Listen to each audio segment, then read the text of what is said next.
All right, so I know a couple of people have already started using JSON Web Tokens for authentication. Does anyone know what they are already or have used them?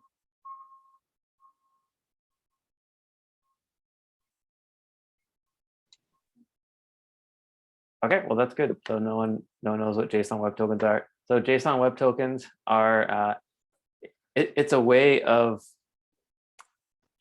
not passing username and password with every request. So the whole point of a token, whether it's a JSON Web Token or other things, is to you have to at some point initially exchange credentials like username and password. But after that, what you often want is something that's more secure, with maybe even with less information or with less critical information, and something that's a little bit more flexible.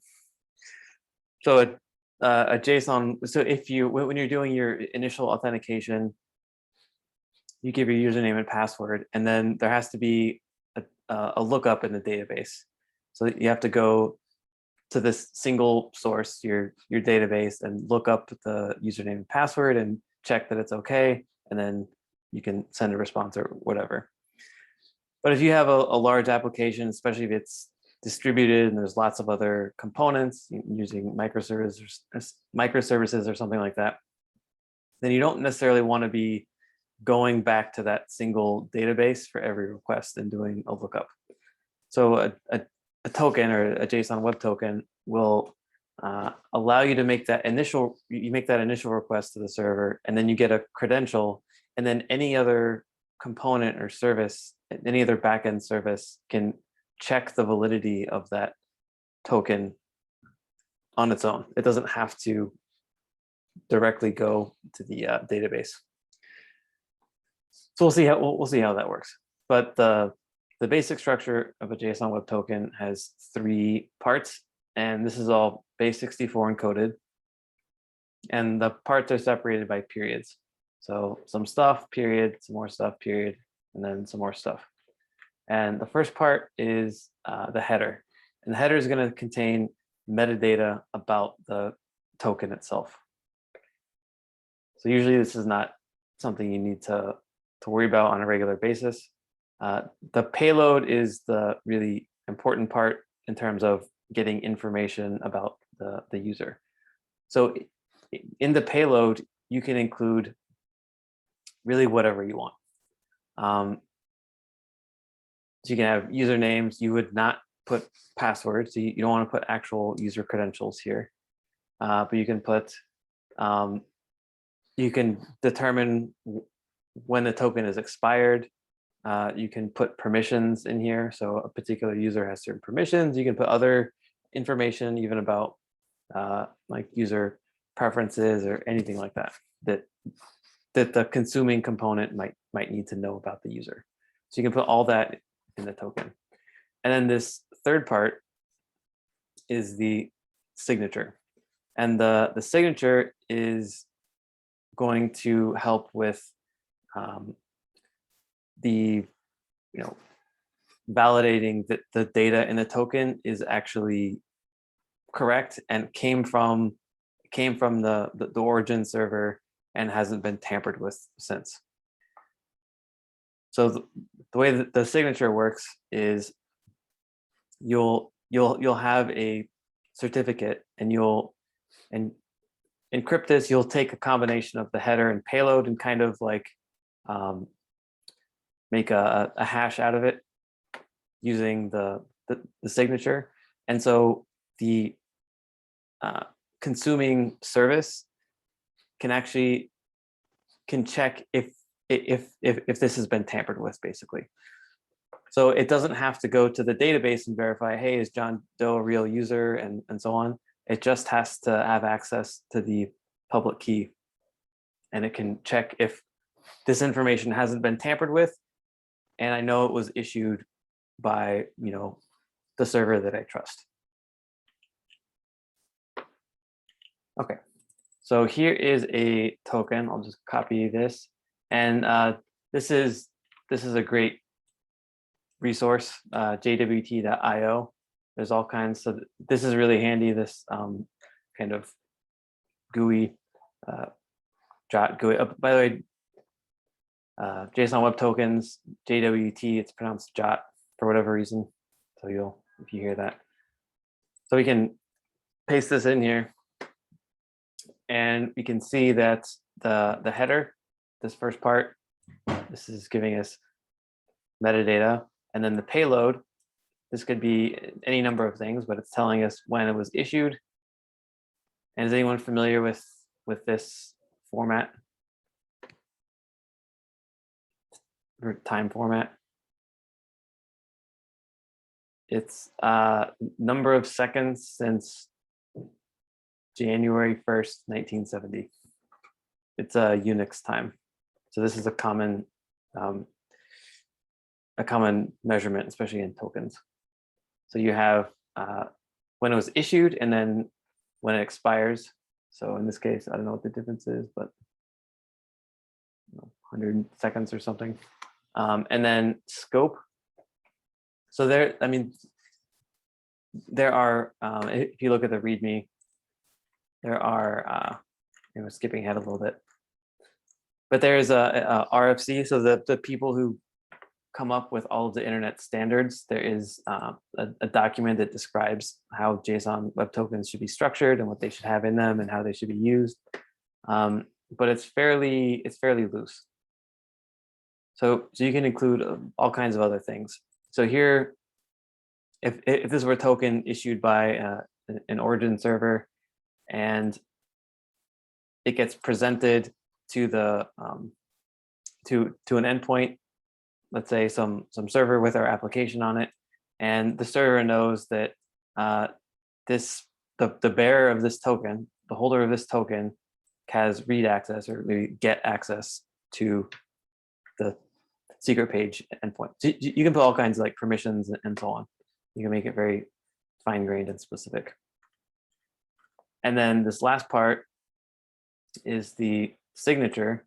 And here you can verify the signature by pasting in the public key. And we'll see all this working in a sec.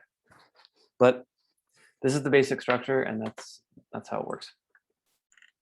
So we'll start from scratch, and we're gonna kind of go through and look at how we can construct and deconstruct a token.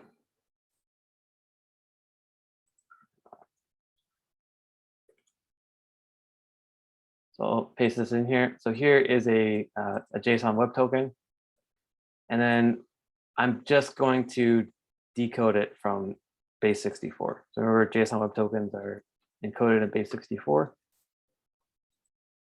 So node. And what I get is a lot of gibberish, but I can also see some useful information here. So from the body, I can read the body, and I can read the header. So both of these things are not encrypted. So this is why you wouldn't want to put actual user credentials in here, like username and password. So even though, part of it is secure, but it's the information isn't secure. It's I know that this token was issued by a server that I trust, and that this token hasn't been changed. So that's what you know when you're a consumer of a JSON Web Token.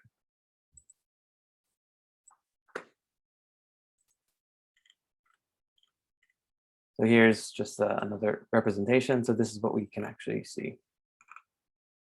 So we'll go ahead and we'll try to make our own. So we'll start from an object, and then we'll convert it into a JSON Web Token. So you can start with this, and we'll end up with this. So we'll get an object right here, which will be the header. And then we're going to stringify. So this is the JSON Web Token. So we have an object, turn it into JSON. Okay, so JSON.stringify. And then I'm going to paste these in. So we're going to convert these into base64. So you'll never have to really do this. This is just to show you. Let me console log.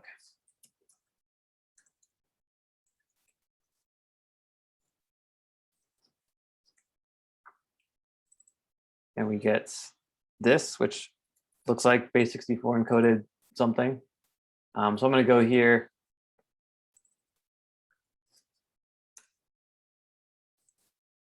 This is just an online decoder. So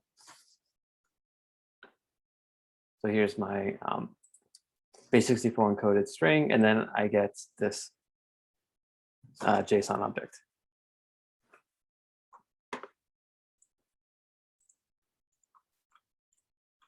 Okay, so here, has anyone ever had to look up RFCs for work or anything?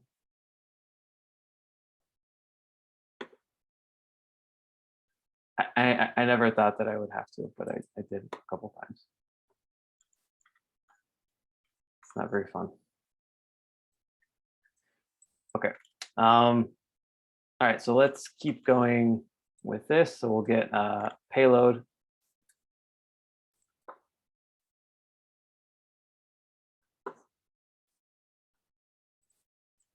And then here's just a function we could write, go work for the header and the payload.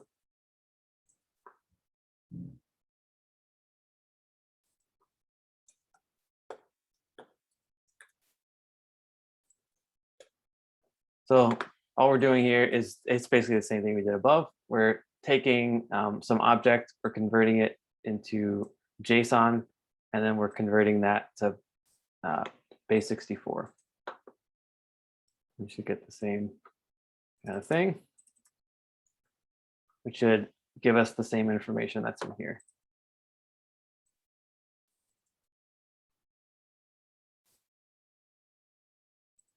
So expiration, scope, username. So all that stuff is there.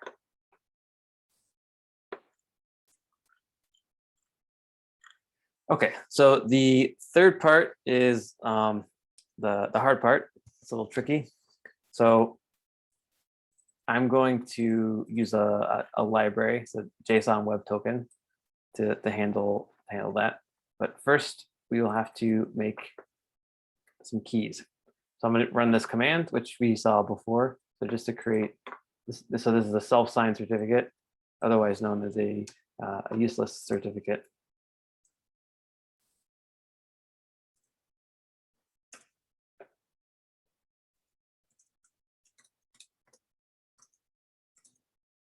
Okay, so now I have my public key and my private key.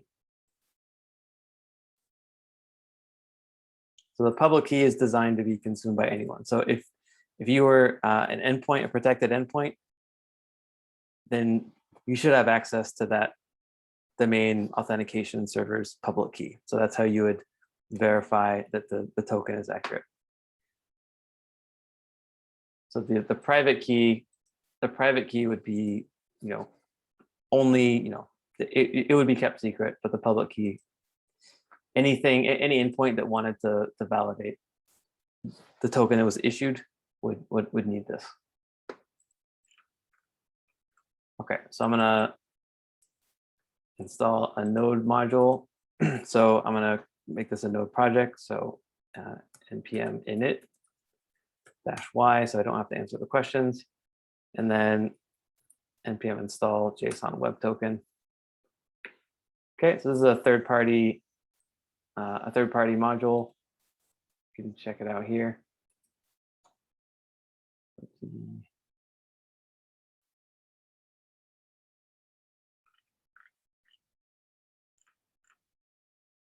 So the documentation's here. There's a few methods this gives you. Sign. This is for basically creating the token. And then verify. This is for again, we're not verifying the actual contents of the body. We're verifying that this token was created by a particular server. Okay, so we're going to import some stuff.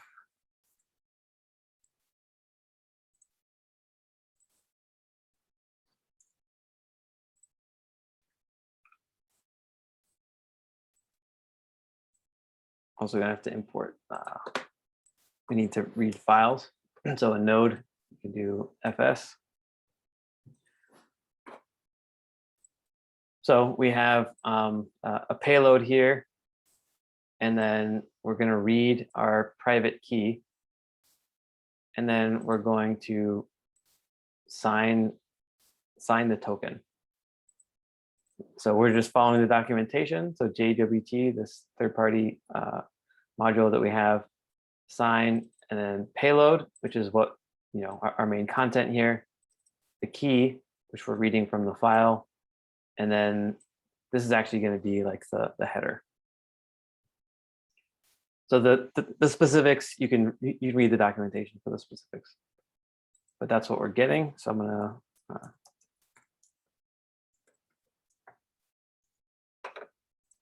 we'll save that and run it.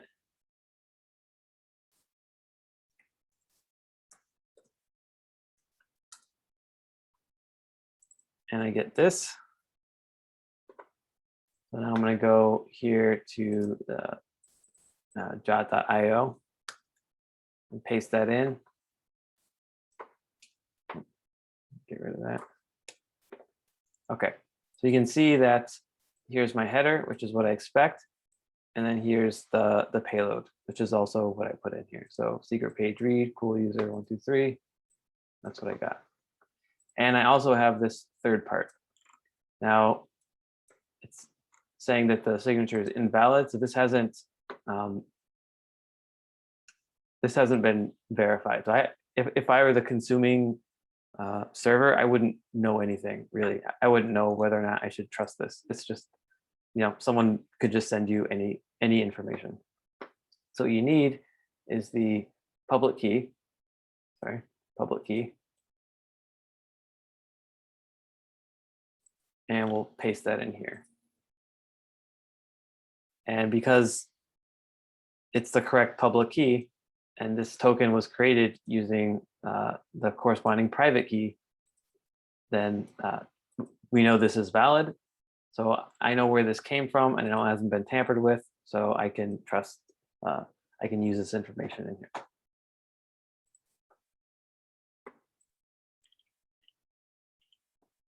Okay, so that is basically it. So hopefully that demystifies JSON Web Tokens a little bit.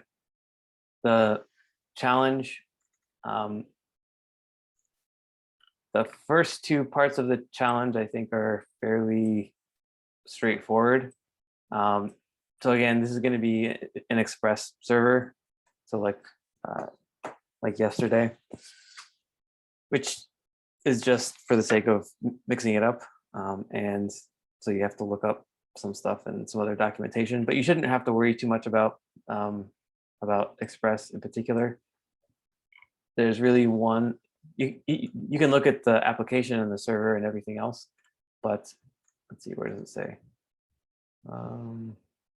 Yeah, you're really only going to need to make changes in this file, the token.js.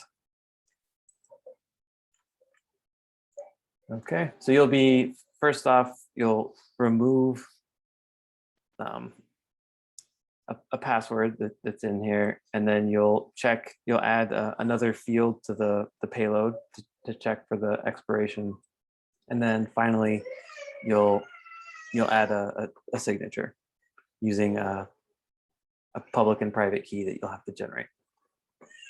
So that's it. Are there any questions?